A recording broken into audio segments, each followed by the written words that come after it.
Baik, Assalamualaikum warahmatullahi wabarakatuh. Salam sejahtera bagi kita semua. Bertemu lagi dengan saya Satria di channel Sobat Satria. Baik, pada kesempatan kali ini saya akan membawakan materi pertemuan ke-12, mohon maaf, pertemuan ke-13 maksudnya, tentang etika profesi. Nah, di pertemuan ke-13 ini kita akan membahas tentang etika profesi dengan materi model dan standar profesi. Adapun yang akan kita bahas tentang yang pertama pengertian model ya, yang kedua pengertian standar profesi, yang ketiga fungsi standar profesi itu sendiri, yang keempat tujuan standar profesi, dan yang kelima jenis-jenis profesi di bidang IT.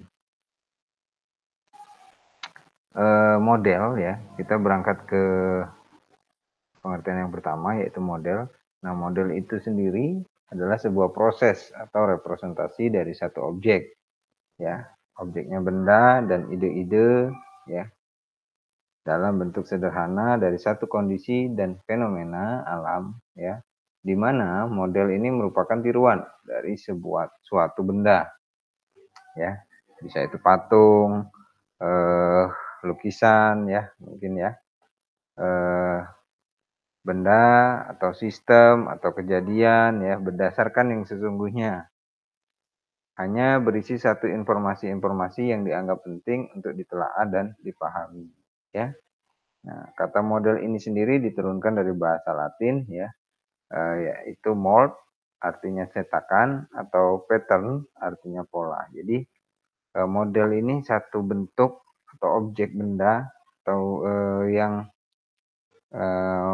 berawal dari ide-ide ya, yang dituangkan ke dalam satu gagasan ya, sehingga muncul menjadi satu objek atau benda ya, seperti itu. Model ini sendiri bisa dibagi menjadi 4 bagian ya. Yang pertama model sistem. Model sistem ini adalah alat yang kita gunakan untuk menjawab pertanyaan tentang sistem tanpa melakukan percobaan ya. Kemudian yang kedua itu model mental, yaitu model-model berdasarkan pada pengalaman dan perasaan. Yang ketiga itu model verbal. Apa itu model verbal? Sebuah model perilaku pada kondisi yang berbeda dideskripsikan dengan kata-kata. Jadi model verbal ini sesuatu model, satu bentuk ya, satu objek yang bisa kita deskripsikan dengan kata-kata ya. Contohnya kita ingin mengilustrasikan satu wujud lukisan. Nah, lukisan ini lukisan apa? Lukisan pemandangan misalnya. Nah, itu diilustrasikan atau dideskripsikan menggunakan kata-kata. Pemandangannya indah dengan pepohonan dan lain sebagainya. Nah, jadi orang tersebut yang mendengarkannya bisa mengilustrasikan objek tersebut hanya dengan mendengarkan kata-kata yang disampaikan. Selanjutnya ada model matematika, di mana kita menghubungkan antara besaran ya kalau matematika itu ya, jarak, arus, aliran ya. Pengangguran dideskripsikan sebagai hubungan matematika dalam model ya. Maksudnya seperti apa? Contohnya pengangguran di Indonesia itu jumlahnya adalah berbanding 10/1. Jadi misalnya satu orang yang mendapatkan pekerjaan, 10 orangnya lagi berarti menjadi pengangguran. Nah, itu ilustrasi seperti itu, ilustrasi yang menjadi yang menggunakan angka tadi itu bisa mengajak kita untuk berpikir ternyata, oh 1/10 berarti masih banyak dong yang nganggur di Indonesia ini. Ya, seperti itu ya. Kurang lebih seperti itu. Jadi bisa dimodelkan seperti itu. Selanjutnya adalah pengertian standar profesi. Standar ini sendiri tadi sudah jadi sudah kita bahas ya. Standarnya sendiri itu adalah satu ukuran atau patokan untuk memperoleh keadaan ideal atau tingkat satu pencapaian tertinggi dan sempurna yang dipergunakan sebagai batasan penerimaan minimal ya. Kemudian profesi. Profesi ini sendiri satu pekerjaan di mana yang dilakukan sebagai kegiatan pokok ya, serta membutuhkan pelatihan dan penguasaan untuk memenuhi sebuah kewajiban dalam melakukan suatu tugas khusus sehingga dapat menghasilkan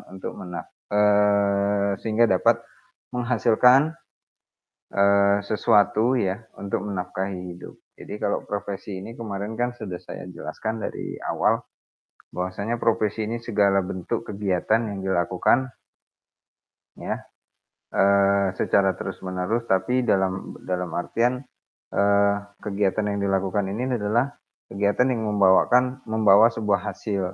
Hasil ini bisa dikategorikan sebagai nafkah dan lain sebagainya ya, rezeki dan sebagainya. Nah, kemudian untuk melakukan sebuah profesi ini sendiri memang harus ada pelatihan, penguasaan khusus ya untuk bisa menjalankan profesi ini. Ya, bahkan kemarin sudah saya jelaskan contohnya seperti dosen dan guru ya. Itu semua dosen itu bisa ngajar, tapi yang sudah diakui kinerjanya oleh negara itu adalah dosen-dosen, contohnya dosen yang sudah memiliki sertifikat tenaga pengajar atau biasa disebut dengan sertifikasi dosen ya. Jadi sertifikasi dosen itu bukan sembarangan, tapi yang mengeluarkannya itu juga Kementerian di Pendidikan ya, yang memang ditujukan untuk memberikan sertifikat atau pengakuan bahwasanya pekerjaan yang dilakukan ini orang ini sudah sesuai kriterianya atau sudah masuk kriterianya untuk menjalani profesi sebagai dosen ya, seperti itu. Selanjutnya, jadi standar profesi itu kalau digabung adalah satu ukuran atau patokan untuk mendapatkan satu pencapaian pada pekerjaan, di mana dibutuhkannya pelatihan dan penguasaan untuk memenuhi kewajiban dalam melakukan tugasnya, agar bisa memberikan atau bisa menghasilkan penghasilan yang dapat menafkahi hidupnya maupun keluarganya. Seperti itu ya. Fungsi standar profesi. Jadi kita masuk lagi ke tahap selanjutnya, yaitu fungsi standar profesi. Yang pertama, itu sebagai pedoman bagi seluruh anggota profesi tentang prinsip profesionalitas yang ditetapkan. Jadi adanya standar terhadap profesi tadi itu sebagai pedoman bagi seluruh orang yang memang berprofesi dengan bidang tersebut, berkaitan dengan prinsipnya, prinsip kerjanya seperti apa, profesionalitas yang harus diemban, yang harus dipegang itu seperti apa ya, aturan-aturan, standar-standarnya seperti apa, itu fungsinya ya. Itu yang fungsi yang pertama. Yang kedua, sebagai sebuah alat kontrol sosial bagi masyarakat umum terhadap profesi tertentu ya. Karena apa? Karena di dalam standar profesi ini sudah jelas bakal dibahas tentang norma-norma adab ya terhadap profesi yang sedang dijalani ya. Jadi ini tadi norma adat ya, itu tadi yang masuk di dalam standar profesi itu tadi, itu sebagai alat kontrol terhadap orang-orang yang menjalani profesi tersebut ya. Contoh misalkan seorang dokter itu kan sebelum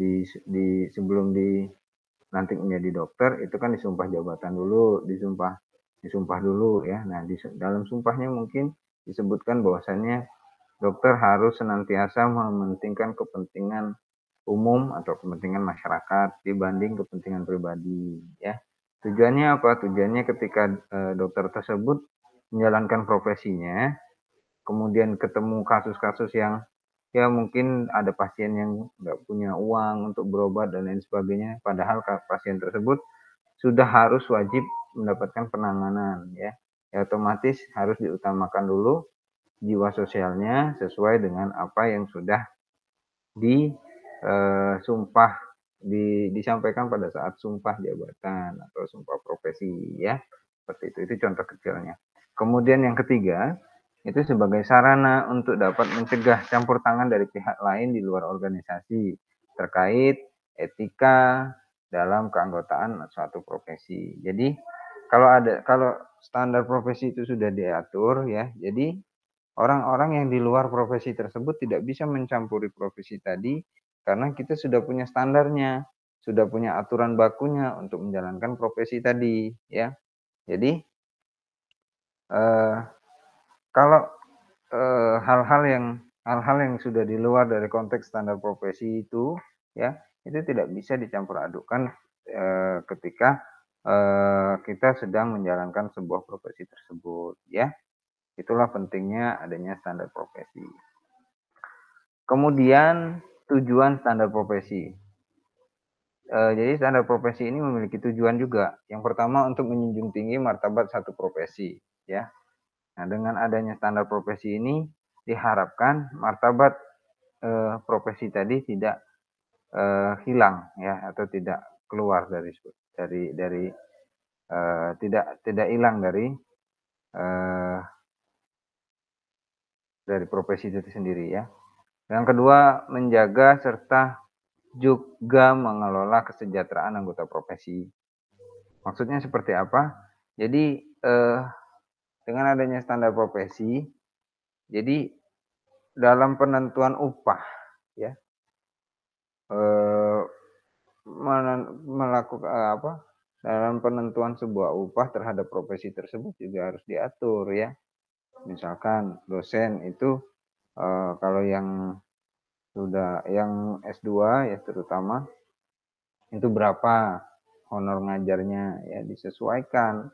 Jadi sekecil-kecilnya kampus itu harus sesuai dengan standar yang sudah ditetapkan terkait dengan profesi dosen tadi ya, seperti itu. Jadi tidak boleh di bawah standar ya, walaupun dengan alasan apapun itu. Karena memang standar profesi itu di salah satunya tujuannya adalah untuk mengatur atau mengelola kesejahteraan anggota-anggota yang memang memegang profesi tersebut ya. Coba bayangkan kalau misalnya tidak ada standar profesi, apa yang akan terjadi pada buruh-buruh yang ada di Indonesia ya. Perusahaan-perusahaan besar itu akan semaunya aja, seenaknya saja dalam memberikan upah atau gaji seorang buruh. Karena apa? Karena tidak ada aturan baku yang harus dipatuhi dan ditaati ya. Nah, aturan baku ini ya salah satunya adalah standar profesi tadi ya. Kemudian yang ketiga, untuk membantu meningkatkan mutu profesi. Nah, selain memberikan kesejahteraan bagi pemegang profesi tadi juga untuk membantu meningkatkan mutu profesi. Kenapa seperti itu? Karena di standar profesi ini ya, itu biasanya ada aturan-aturan baku ya. Kalau misalnya mau naik kelas, mau naik tingkatan itu harus ada persyaratan-persyaratan lagi yang harus dipenuhi ya. Apakah itu sifatnya harus sekolah lagi atau harus mengikuti beberapa rangkaian pelatihan-pelatihan, workshop ya untuk mengembangkan diri terkait dengan profesi yang dijalaninya atau sebagainya ya. Nah, itu semua itu dalam rangka untuk meningkatkan mutu profesinya ya. Jadi seseorang itu walaupun saya nih seperti saya, seperti Bapak, walaupun Bapak sudah seorang dosen ya, sudah punya nomor induk dosen nasional, tapi kalau dosen yang bisa katakanlah dosen yang kalau saya mau naik kalau dosen itu kan ada jenjang ya, jenjang akademik namanya ya. Kalau yang baru-baru itu asisten ahli. Nah, dari asisten ahli itu kalau mau naik ke lektor itu harus melakukan penelitian, riset-riset ya. Yang tujuannya apa? Yang tujuannya adalah untuk mengembangkan diri, mengembangkan potensi diri seseorang itu terhadap profesi yang dijalaninya, seperti itu. Nah, nanti keunggulannya apa kalau sudah naik ke lektor? Yaitu keunggulannya adalah yang pertama, tunjangan dosennya bakal meningkat ya.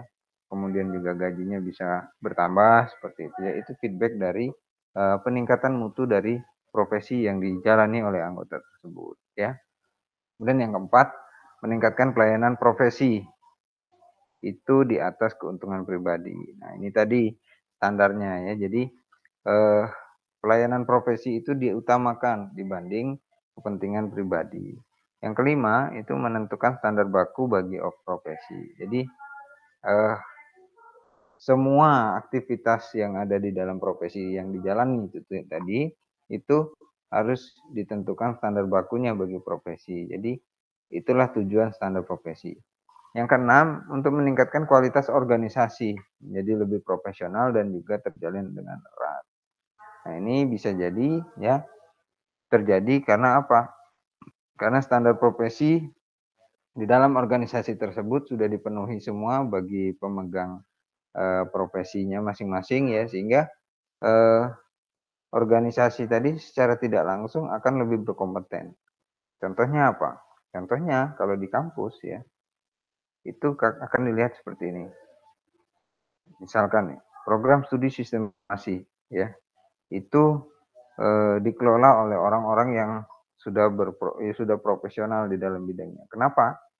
Seluruh dosennya itu sudah S2. S2-nya memang jurusan komputer.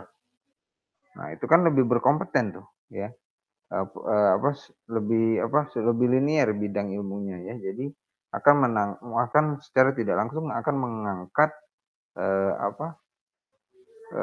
pamor dari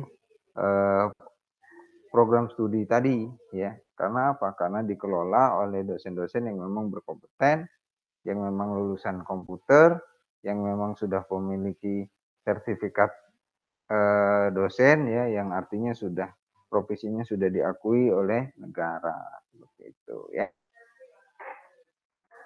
Kemudian selanjutnya kita masuk ke jenis-jenis profesi di bidang IT ya. Yang pertama programmer. Nah, programmer ini adalah orang yang membuat satu aplikasi untuk klien atau user ya, baik untuk perusahaan, instansi maupun perorangan ya.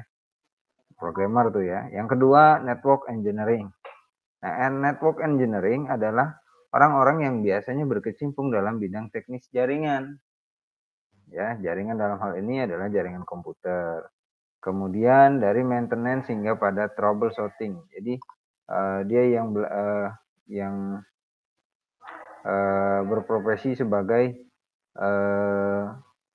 atau berprofesi di bidang jaringan komputer ya.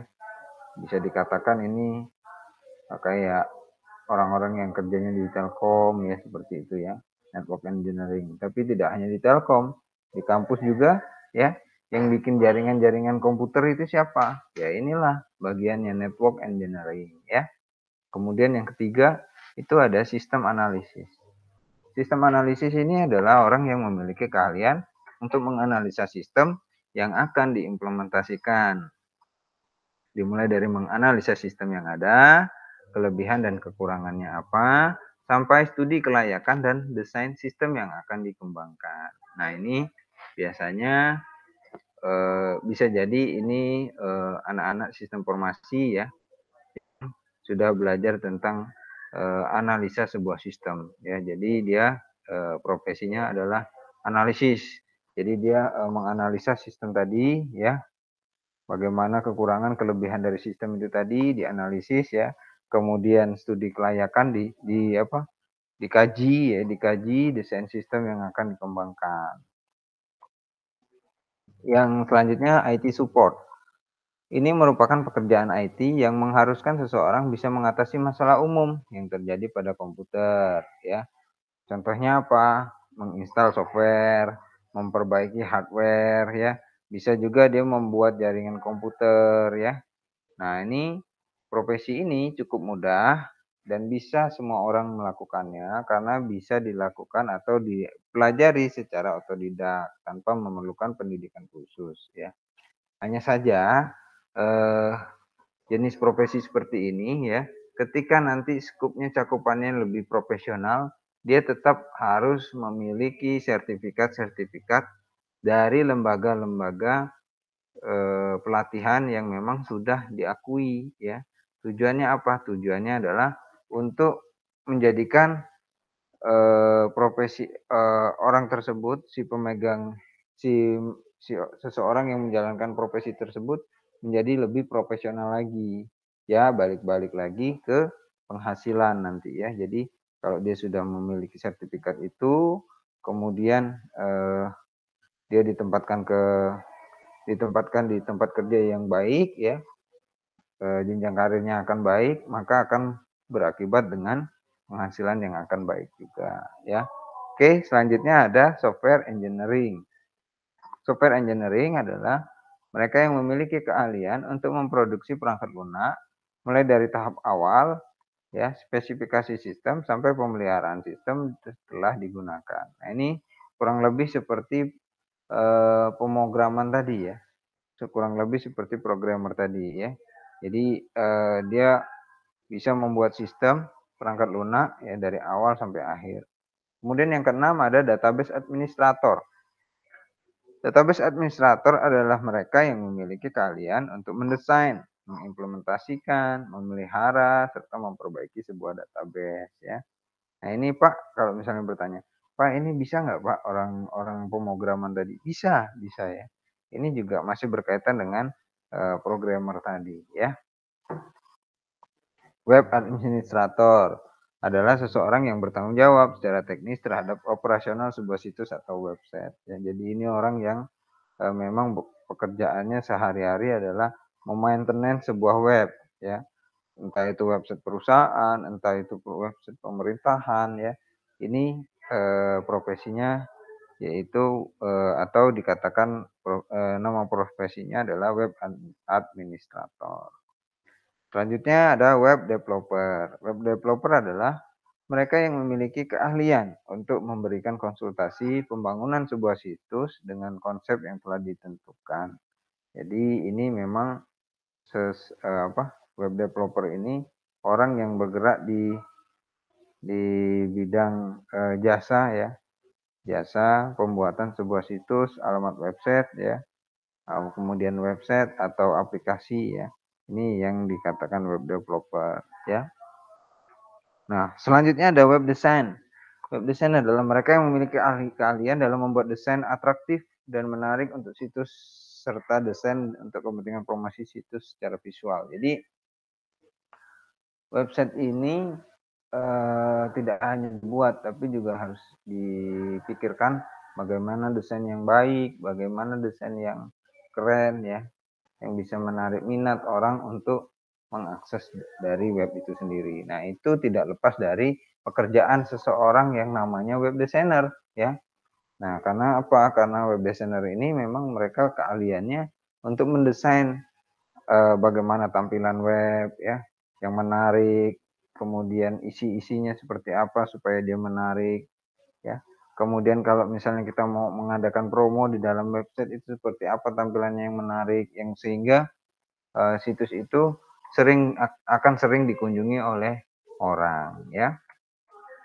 Oke, itu saja yang bisa Bapak sampaikan ya dari, eee, model dan, eee, model dan standar, eee, model dan standar profesi ya. Mungkin, pada pertemuan ini ada latihan ya, silakan dicatat latihannya, atau gini aja, soalnya nanti saya tulis di deskripsi video ini ya. Jadi simak baik-baik videonya dan silakan dikerjakan latihannya ya. Baik itu saja dari saya. Terima kasih atas waktunya hari ini ya. Eee, Kalau kurang jelas silahkan nanti bisa, kita berdiskusi di kolom komentar. Itu saja dari saya, terima kasih. Wabillahi taufik wal hidayah. Wassalamualaikum warahmatullahi wabarakatuh.